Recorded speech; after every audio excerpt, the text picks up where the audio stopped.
Hello and welcome to Everyday Aero. Today I'll be leading you through the story of the Bell X-1. This is an iconic plane, so this is a story that everyone involved in aerospace should know.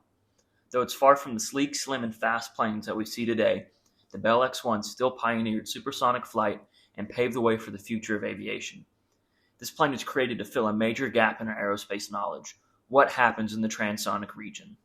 So this issue relates to supersonic flow and shock waves. When a fluid flow reaches the speed of sound, or Mach 1, shock waves can begin to form. And these shock waves can create major issues if they're unaccounted for, as they drastically change the properties of the air. For a wing to create lift, the air must accelerate over the top of the wing. So this creates an issue where the plane itself might not be supersonic, but the flow around the wing is, and this is called the transonic region. The transonic flow region mixes subsonic and supersonic flow, creating major issues for aircraft. And it's important to remember that around the time of World War II, we didn't understand this region at all. One of the phenomena associated with supersonic flight is Mach tuck. Air that flows off a wing is slightly deflected downwards, called downwash. This air then hits the tail at a reduced angle. When a plane goes supersonic, the downwash off the wings is reduced, making the air hit the tail at a larger angle and producing more lift. This extra lift towards the back of the plane acts like a seesaw, pushing the tail upwards and causing the plane to nose downwards. On November 4th, 1941, Ralph Verdon entered a dive in his Lockheed P-38 Lightning. In this dive, he entered the transonic regime and experienced his elevator controls locking up. Further worsening his situation, he began to experience Mach tuck, and the nose of the plane was pushed even further into the dive. Ralph Verdon was the first known casualty of the transonic regime. Stability and control were not the only concern about the transonic region, but the aerodynamic forces were also feared to be too immense. Some were concerned that reaching Mach 1 would tear the plane apart. In 1935, aerodynamicist W.F. Hilton was explaining his high-speed flow research to a journalist when he said, "See how the resistance of a wing shoots up like a barrier against higher speed as we approach the speed of sound." This is the origin of the term sound barrier. This term is still used today, but I think it's more seen as a necessary barrier that must be broken to go supersonic. Back then, the sound barrier was seen as a wall that could not be broken. People worried that the aircraft would be ripped apart at these speeds. With graphs like this being available, you can see how people thought drag would be asymptotic at Mach 1. Some people believed that drag would essentially become infinite at Mach 1 and the plane would crumple like paper. Some people, however, had a bit more faith. The founders of the Bell X-1 design were John Stack and Ezra Kocher. One source I found also included the name Walter Deal, but information on him was scarce and he wasn't mentioned in any other source that I used. But I thought I'd mention his name just in case. John Stack was an experienced aerodynamicist with a specialization in high-speed flows. In 1933, Stack drew a hypothetical high-speed aircraft that very closely resembled the X-1. At the time of drawing this image, his idea was not taken into consideration, but this established the basis of the first successful supersonic aircraft. Kocher was a senior instructor at the Army Air Corps Engineering School and also had a specialization with high-speed flow. Kocher, responding to a request from the Army Air Corps for a, quote, investigation of advanced military aircraft of the future, sent a proposal for a high-speed flight research program. At NACA in Langley, John Stack assembled a team of engineers to create a preliminary design for an aircraft. Eventually, in 1944, Stack and Kocher were credited with deciding to explore the supersonic issue by developing an X-plane. Stack's team at NACA outlined the design requirements as follows. 1. It would be a small turbojet-powered airplane. 2. It would be able to take off under its own power. 3. The maximum speed would be Mach 1 but could fly safely at high subsonic speeds. 4. There would be a payload of measurement instruments. And 5. They would begin at the low end of compressibility and sneak towards Mach 1. With the presence of World War II, this research quickly gained traction, and around 1944, NACA and the Army began meeting to discuss the development of this research plane. The Army, however, had a different set of specifications for this aircraft. 1. They wanted it to be rocket-powered. 2. They wanted to break Mach 1 early in order to show supersonic flight was possible. And 3. They later decided that it should be air-launched. The Army and NACA's ideas were at odds with each other, but the Army won as they were the customer. On November 30th, 1944, Bell Aircraft's Robert J. Woods visited Kocher's office. There was no purpose to the visit, it was just to chat, but the conversation turned towards the X-1. Kocher asked Woods if he was interested in taking up the project with Bell, and Woods agreed. The X-1 designers at Bell were Robert Stanley, Benson Hamlin, Paul Emmons, Stanley Smith, and Roy Sandstrom. Only 3 X-1s of the original design were created, the X-1-1, 2, and 3. Later variants included the X-1A through E. The aircraft's dimensions were 31 feet long, 28-foot wingspan, and a weight of 13,034 pounds. It was made of high-strength aluminum that could resist the heat of supersonic flight. The fuselage was also pressurized so that the plane could fly at high altitudes. Supersonic flight was a new concept, so the designers didn't have much precedent to work with. The fuselage, or the body of the aircraft, was modeled after a .50 caliber bullet, as the bullet was one of the only known items that could stably fly at supersonic speeds.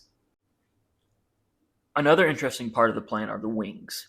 Today's supersonic aircraft have wings that are swept back to, put simply, delay the flow from going supersonic.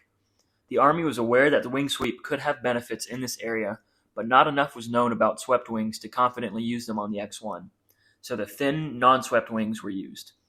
Thin wings are used on supersonic aircraft today, as the shockwave created by a wedge shape is weaker than the shockwave created by a blunt shape. Another major feature was the use of a stabilator, or an all-moving horizontal tail.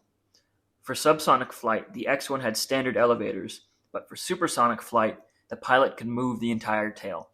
This is a direct response to the loss of control in the transonic regime, like the kind that was experienced by Ralph Verdon in his P-38. Again, this is designed to reduce the effects of the shockwave on the control surfaces. This all-moving horizontal tail was classified by the Army. The Army got its desired rocket propulsion system with the RLX-11. This rocket had 4 chambers that produced 1,500 pounds of thrust each, combining for a total of 6,000 pounds. The plane could not throttle up, but the chambers could be turned on or off to vary the thrust. Despite the engineers' concerns about ground takeoffs, the X-1 did complete 1 successful ground takeoff before exclusively being deployed from the bomb bays of B-29s and B-50s. The Bell X-1 first flew in a gliding flight on January 26, 1945, piloted by Jack Willems at Pine Castle Army Airfield in Orlando, Florida.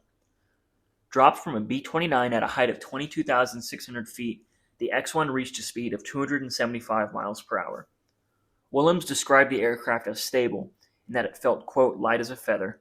Testing of the X-1 was then moved to Muroc Airfield, which is today known as Edwards Air Force Base. Edwards Air Force Base is a legendary base located on a 6 by 12 mile stretch of dry lake bed that is used as a runway for some of the most advanced aircraft on the planet.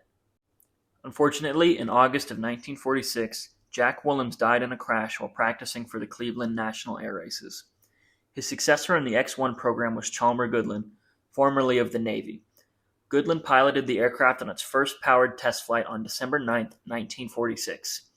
This satisfied Bell's requirements, as they were only interested in high subsonic speeds. The Army, however, asked if they were willing to go supersonic. Bell was willing to accept, but Goodland added a stipulation that he was to be paid $150,000, which according to an inflation calculator is just over $2 million in today's money. Bell was actually willing to pay this sum, but Bell's lawyers were suspicious of Goodland's request to have it paid to him over the course of 5 years, as they foresaw potential tax issues. While Bell was wrestling with Goodland, the Army decided to take over the flight testing of the X-1. They selected a pilot from Wright-Patterson Air Force Base named Chuck Yeager. Yeager's first flight in the X-1 was on August 6, 1947, and his first powered flight was on August 29th, just 23 days later. By October 10th, Yeager had reached Mach .997, right on the border of the sound barrier and well into the transonic range. The famous moment finally happened on October 14, 1947. Yeager was secretly injured the night before after falling off a horse at a local bar. He had 2 broken ribs and hid his injury so that he could complete the flight. This limited his range of motion, and he had to use a sawn-off broomstick to be able to get the leverage to close the door to his X-1. He launched from the belly of the B-29 and turned on 2 of the rocket engines. He leveled out at Mach .92 and prepared to go supersonic. He turned on a 3rd chamber and accelerated past Mach 1. His Mach meter only went up to 1, as the X-1's initial design had an intended maximum speed of Mach 1. So after he broke the sound barrier, his Mach reading literally went off the scale, ultimately reaching a speed of Mach 1.06. In the supersonic portion of the flight, Yeager noted how smooth the flight was. The Army clamped the lid on this success until December of 1947, when the flight was leaked by the press. Since only 3 of the original X-1 designs were created, we can track what happened to each one. In 1950, the X-1-1 was donated to the Smithsonian Institution. The X-1-2 was stuffed with research instruments, and its goal was to explore stability and control in the transonic region.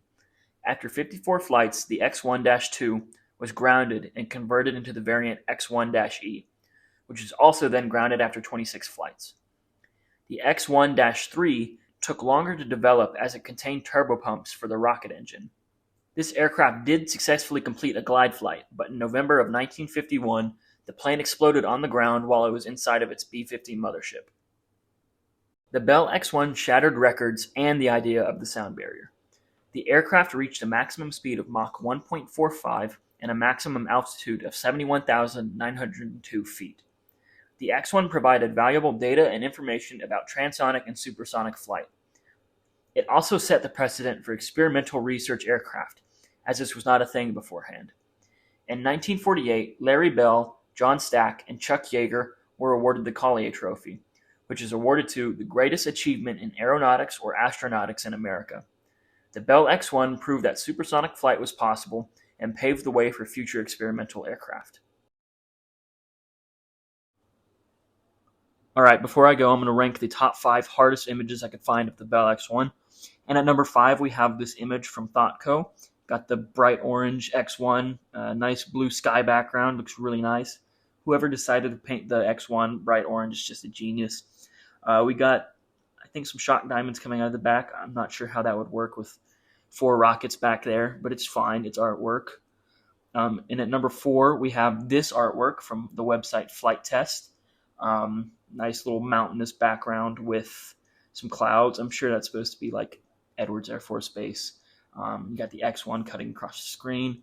And it looks like we have 2 little shock diamond paths back there. So that might be, I guess, a bit more accurate. And at number 3 is from the San Diego Air and Space Museum. This is a real image of them using the X-1's wing as like a tool bench. Quite cool. Number 2, we have an image from the website Antonio, original for pilots. Yep. It's a X-1 being dropped from the belly of a B-29. Just a hard image. Beautiful artwork, beautiful plain artwork. Again, bright orange X-1 on the light blue background. Very nice. And in at number 1, we have Chuck Yeager with his glamorous Glennis. Just leaned up on it, acting real cool, acting real nonchalant. Can't ask for much more out of an image, to be honest. If you made it this far, thank you for watching. I'll put links to all the clips I used and some of the top sources that I used in the description. I will have more videos coming soon. Thanks for watching. Bye.